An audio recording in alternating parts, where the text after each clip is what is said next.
Pois é, né, gente? Não só saem por aí falando abobrinha, como saem por aí roubando dinheiro dos pobres, dizendo que estão cobrando dízimo. O tema do programa de hoje é por que pastor protestante não tem o direito de cobrar o dízimo. Vou falar numa frase só, depois eu explico. Não tem o direito de cobrar o dízimo porque o dízimo só pode ser cobrado no templo onde é oferecido o sacrifício. Ponto. Então vamos ver a história disso na Bíblia. Primeira menção que se faz de dízimo, quer dizer, não a primeira menção que se faz de dízimo, mas uma das primeiras menções que se faz de dízimo é a menção que é feita em Gênesis 28. Quando Jacó tem o seu sonho. Jacó saiu de Bersabeia, Gênesis 28, versículo 10 em diante, e se dirigiu a Harã. Chegou a um lugar onde se dispôs a passar a noite, pois o sol já se havia posto. Pegou uma das pedras do lugar, colocou-a como travesseiro e dormiu ali. Teve um sonho. Viu uma escada apoiada no chão e com a outra ponta tocando o céu. Por ela subiam e desciam os anjos de Deus. No alto da escada estava o Senhor que lhe disse: Eu sou o Senhor, Deus de teu pai Abraão, Deus de Isaque. A ti e a tua descendência darei a terra, sobre a qual estás deitado. Tua descendência será como o pó da terra e te expandirás para o ocidente, para o oriente, para o norte e para o sul. Em ti e tua descendência serão abençoadas todas as famílias da terra. Estou contigo, te guardarei, onde quer que vais, e te reconduzirei a esta terra. Nunca te abandonarei até cumprir o que te prometi. Ao despertar, Jacó disse consigo: Sem dúvida o Senhor está nesse lugar e eu não sabia. Atemorizado, acrescentou: Como é terrível este lugar! Isto aqui só pode ser a casa de Deus e a porta do céu. Jacó levantou-se bem cedo e tomou a pedra que lhe servira de travesseiro, e erigiu estela, derramando óleo por cima. Chamou o lugar Betel. Antes, porém, a cidade se chamava Luza. Betel, na verdade, são duas palavras em hebraico. Bet, casa, El, Deus. Então, Betel quer dizer casa de Deus. Jacó fez um voto, dizendo: Se Deus estiver comigo e me proteger nessa viagem, dando-me pão para comer e roupa para vestir, e se eu voltar são e salvo para a casa de meu pai, então o Senhor será meu Deus. Essa pedra que erigi em estela será transformada em casa de Deus, e dar-te-ei o dízimo de tudo que me deres. Ou seja, ele fará dessa pedra um templo, casa de Deus. Um templo onde é oferecido sacrifício. E aí poderia pagar o dízimo, porque o dízimo só pode ser pago aonde é oferecido o sacrifício. No livro do Gênesis, capítulo 33, a gente vê que depois de Jacó passar por milhões de aventuras, de coisas, né, trabalhar 7 anos e mais 7 anos pelo amor de Raquel e tantas outras coisas bonitas, ele está de volta. No livro do Gênesis, capítulo 33, versículo 19. Por 100 moedas de prata, ele comprou aos filhos de Emor, pai de Siquém, o terreno onde armou as tendas. Levantou ali um altar, a que chamou El, Deus de Israel. Ou seja, ele levantou um altar. Por quê? Porque sem altar é onde é feito sacrifício, não onde é lida a palavra de Deus. Sem altar, não há dízimo. Não há como ter dízimo sem altar. Porque sem altar, não tem sacrifício. Sem sacrifício, não tem templo. Sem templo, não tem dízimo. Do mesmo modo, a gente vê como que Deus separou alguns dos israelenses, os descendentes de Arão, para que eles fossem sacerdotes e oferecessem o dízimo. O Senhor disse para Arão: Tu, com teus filhos e com a família dos teus pais, sereis os responsáveis pelas faltas cometidas no exercício do sacerdócio. Admite os irmãos de Levi, tua tribo ancestral, perto de ti, para que te auxiliem e te sirvam quando estiverem junto com os filhos diante da tenda da aliança. Números 18, versículo 2. Eles estarão a teu serviço e a serviço da tenda em geral. Apenas não poderão aproximar-se dos utensílios do santuário nem do altar. Do contrário, morreriam eles e vós também. Por quê? Porque ele separou a Arão para o sacrifício. Olha só, o Senhor disse para Arão, Números 18, versículo 8. A ti eu confio o cuidado de minhas oferendas em tudo que se refere às coisas que os israelitas consagram. Entrego a ti e a teus filhos por direito perpétuo em razão da união. Ou seja, ele dá aos sacerdotes, aos descendentes de Arão, o cuidado das oferendas.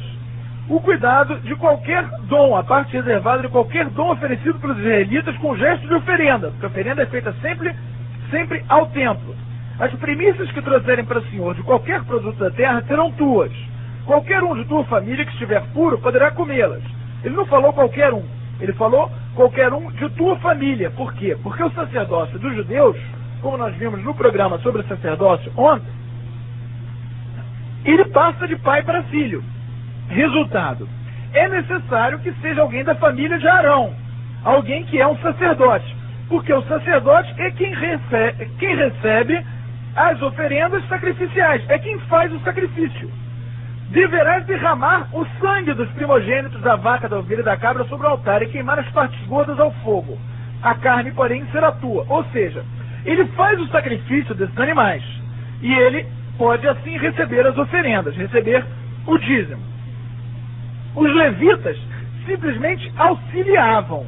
Eles eram como hoje o coroinha ou como hoje um sacristão. Alguém que auxilia o serviço do templo, mas que não faz aquilo que é do templo. Mas eles recebem como paga pelo serviço do templo. Como nós vemos no livro dos Números 18, 21. Aos levitas dou como herança os dízimos de Israel, em troca do serviço que cumprem, o serviço da tenda de reunião, que é o lugar onde há sacrifício. Ou seja, os levitas, eles eram os assessores dos sacerdotes. E eles, como paga pelo serviço feito no templo, o serviço de auxiliar os sacerdotes na oferenda do sacrifício, eles recebem o dízimo. Eles não recebem o dízimo porque são bonzinhos ou porque pregam a palavra de Deus. Eles recebem o dízimo porque eles auxiliam no serviço do templo. Além disso, mesmo assim, eles ainda têm que pagar um dízimo. Como nós vemos no livro dos Números, capítulo 18, versículo 26. 25 em diante, aliás. Fala aos levitas e diz-lhes: quando receberdes dos israelitas o dízimo que vos dou como herança, descontareis um tributo para o Senhor correspondente à 10ª parte do dízimo. Ou seja, os levitas dão o dízimo aos sacerdotes. Dareis o tributo do Senhor aos sacerdotes. Números 18, versículo 28. Ou seja, o dízimo que é recebido pelos levitas, mesmo assim, eles pagam. Eles pagam o dízimo. A quem? Aos sacerdotes. Deus, inclusive, deixa de maneira bem claro que o dízimo é pago não por eles pregarem a palavra de Deus, mesmo porque eles não pregavam, mas porque ele é, livro dos Números 18, versículo 31, o salário que recebeis pelo serviço que prestais na tenda de reunião. Não profaneis o que os israelitas consagraram para não morrerdes. Ou seja, eles têm que dar um tributo. Uma vez descontada a parte melhor como tributo, já não incorrereis em culpa. Números 18, 32. Os levitas, auxiliares dos sacerdotes, mesmo eles que recebem o dízimo como salário pelo serviço no templo onde é feito sacrifício, eles também têm que pagar o dízimo do dízimo. Além disso, existem outros tipos de dízimo descritos na Bíblia.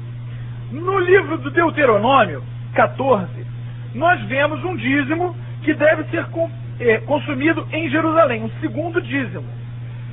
No livro do Deuteronômio, versículo 14, capítulo 14, versículos 22 em diante. Que é o quê? É um dízimo que a pessoa levava o dízimo para o templo em Jerusalém. Não para o sujeito que estava pregando a palavra de Deus lá na cidade deles. Levava para o templo onde é oferecido sacrifício. Então, para que ele não pudesse dizer, não dá, eu não tenho dinheiro para viagem, etc, etc, Deus deu a ordem de separar um segundo dízimo. Segundo os 10% daqueles 90% que sobraram, mais 10% para serem consumidos em Jerusalém. Porque assim ninguém poderia dizer que não foi porque não tinha dinheiro para pagar a viagem. Além disso, um terceiro dízimo para dar para os pobres. Vindo o levita que não tem parte na herança como tu, e o estrangeiro, o órfão e a viúva que estiverem em tua cidade, comerão a saciedade desse terceiro dízimo, para que o Senhor teu Deus te abençoe em todas as tuas empresas. Deuteronômio 14, 29. Ou seja, são um primeiro dízimo para os sacerdotes, um segundo dízimo, que é aquele que é guardado para ser consumido em Jerusalém, para que a pessoa não tenha desculpas de dizer que por falta de dinheiro ela não podia ir a Jerusalém. E um terceiro dízimo que é uma caridade, dada para os órfãos, para os viúvos, para os pobres. Aqueles que não têm como viver de outra maneira.